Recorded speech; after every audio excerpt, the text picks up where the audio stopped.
Hello दोस्तों, स्वागत है आप सभी का एक बार फिर से एक नए टॉपिक के साथ में। दोस्तों, आज का जो हमारा टॉपिक है इसमें हम बात करने वाले हैं आईएसओ 9001 2015 के क्लॉज नंबर 5.3 की। तो क्लॉज नंबर 5.3 में हम बात करेंगे organisation roles, responsibility and authority की।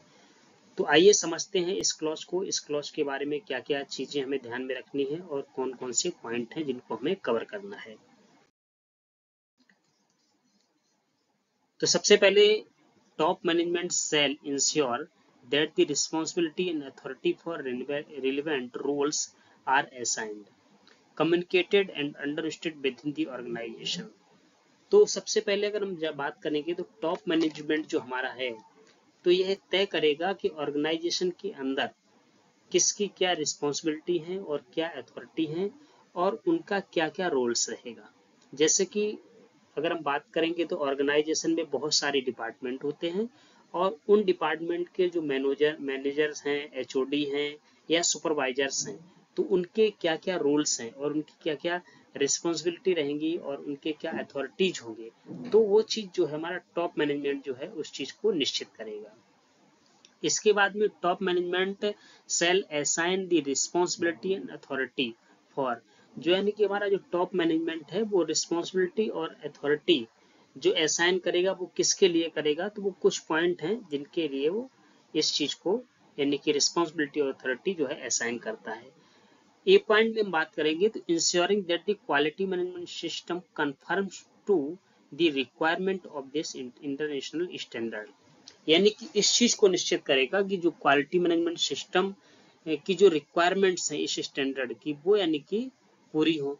तो उस चीज को ध्यान में रखकर वो अथॉरिटी और रिस्पॉन्सिबिलिटी यानी कि निश्चित करेगा।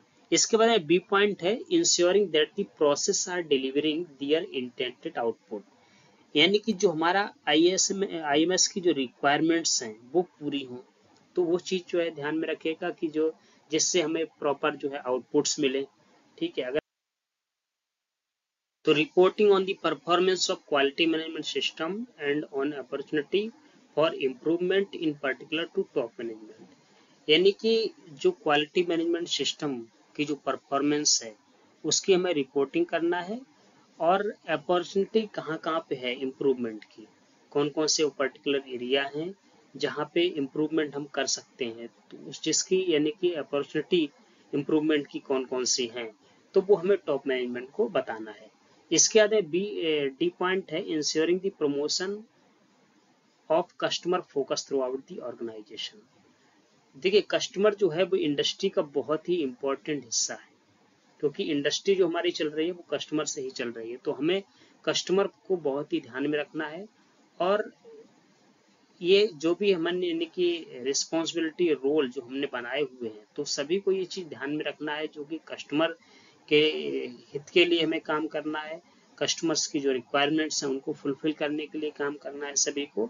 तो वो चीजें हमें ध्यान में रखना है। इसके बाद में ई पॉइंट की बात करें तो ensuring that the integrity of the quality management system is maintain when changes to the quality management system are planned and implemented, यानी कि हमें ये चीज ध्यान में रखना है कि जो क्वालिटी मैनेजमेंट सिस्टम को मेंटेन करने के लिए अगर हमें कुछ चेंजेस की जरूरत पड़ रही है तो उसके लिए वो जो हम चेंजेस करेंगे यानी कि वो प्लान तरीके से होने चाहिए और वो प्रॉपर अप्रूवल के थ्रू होना चाहिए, कि यानी कि जिसकी भी वो रिस्पॉन्सिबिलिटी है उसके द्वारा वो अप्रूवल होने चाहिए और उसको हमें प्लान तरीके से करना है, प्लान तरीके से इम्प्लीमेंट करना है। उसके लिए रिस्पॉन्सिबिलिटी और अथॉरिटी जो है वो असाइन करना है हमें, कि वो अप्रूवल यानी कि कौन देगा, कौन उसको चेंजेस करेगा, तो वो सभी चीजें जो है प्रॉपर तरीके से करना है। तो ये सारे जो है टोटल 5 पॉइंट हैं जो यानी कि ऑर्गेनाइजेशन की रोल्स, रिस्पॉन्सिबिलिटी और अथॉरिटी के बारे में बात करते हैं। तो इन सभी पॉइंट को आप समझ गए होंगे और आगे जो है नेक्स्ट क्लॉज जो है आईएसओ के उनको हम कवर करेंगे नेक्स्ट वीडियो में। तो वीडियो को लाइक करें, कमेंट करें और दोस्तों में शेयर करें।